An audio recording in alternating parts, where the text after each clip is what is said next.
você acha que a gente vai chegar nesse ponto de discutir questões comerciais? Porque elas vão ser abordadas. Em um momento, alguém disse que não seriam.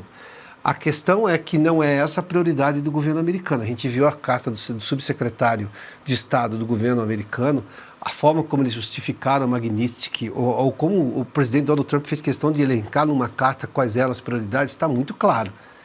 Não parece que haverá recuo. Sem contar que, do outro lado, eu tenho a Europa negociando, o Japão negociando, a Coreia do Sul negociando, a China negociando. A Índia está buscando outro canal de negociação. Ou seja, você tem todo mundo negociando. O sul global do Lula, o Vietnã está negociando, enfim. Quer dizer, no mínimo você tem um lugar à mesa para continuar a conversa. É o que o Brasil não quis fazer até o momento. Isso parece claro.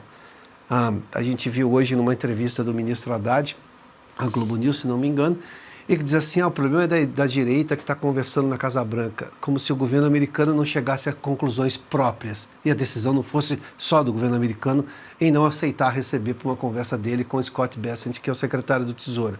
A gente vai evoluir, há mostras de que o Brasil pode evoluir, você vê chance disso, passada essa situação, se dedicar apenas às questões comerciais, onde o Brasil teria, digamos, carta para poder oferecer, reduzindo seu protecionismo e normalizar as relações?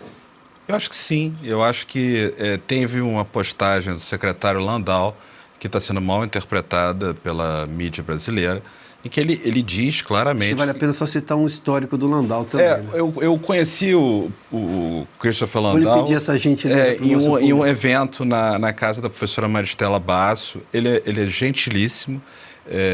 Ele foi clerk... Um abraço a Maristela também. Ele foi clerk, ele foi assistente do finado Justice Scalia, da Suprema Corte Americana. A referência da Suprema Corte Americana. Foi quem mudou a corte, foi nomeado por Reagan e falou muito, foi muito engraçado a conversa, ele foi super amável, ele é uma pessoa muito razoável, ele é um diplomata, sempre foi um diplomata, é um baita advogado, mas também é um diplomata. E ele fez uma postagem dizendo o seguinte: nós respeitamos a separação de poderes e nós entendemos que isso é relevante.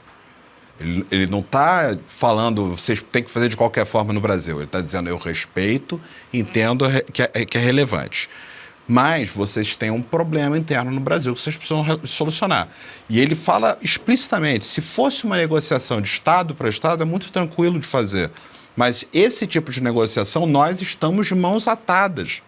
Veja que as mensagens, o que ele está passando, é completamente diferente do quadro de que ele está ameaçando a soberania brasileira. Não tem nada a ver com isso. Ele está dando a abertura, dizendo qual é o problema para os Estados Unidos e dizendo que eles entendem o drama que nós estamos vivendo.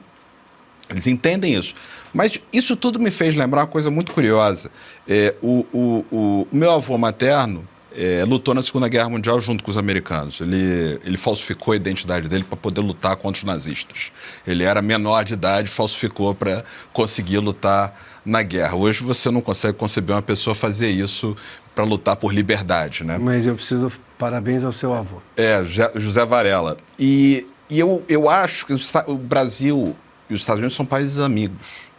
E o que me ocorreu aqui no meio desse nosso bate-papo foi um Roda Viva do Roberto Campos, quando ele fez 80 anos, que ele disse o seguinte: quando o Jango começou a flertar com a União Soviética e tal, aquela relação, o Brasil estava numa situação muito complicada e ele teria sido chamado por Tancredo Neves e Santiago Dantas para ser o embaixador brasileiro em Washington, para ser um algodão entre cristais. Os países estavam em rota de colisão, então precisava de alguém que conhecia os Estados Unidos, que sabia lidar com o americano, para evitar isso.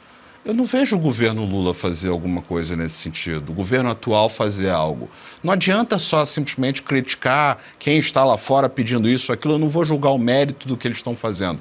Mas eu acho que a gente precisa ter um trabalho diplomático de entender que a mensagem do secretário Landau não é uma declaração de guerra, muito ao contrário, e a gente precisa ter gente lá nos Estados Unidos que funcione como um algodão entre cristais, para tentar diminuir a tensão e buscar soluções. Agora, o resto a gente vai ter que resolver internamente no Brasil.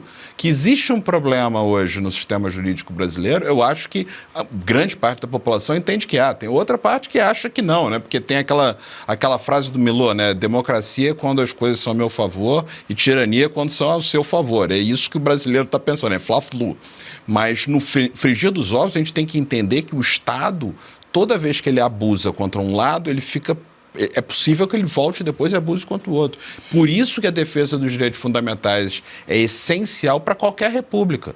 Democracia, no frigir dos ovos, significa o seguinte: 51% decide, 49% ficam quietos. Vamos super simplificar. O que salva a democracia é a república. Porque a república diz o seguinte: se você for uma facção de maioria e quiser abusar dos direitos fundamentais de indivíduos, eu não vou nem falar de minorias, indivíduos, a república age para corrigir esse curso. E isso a gente não está corrigindo.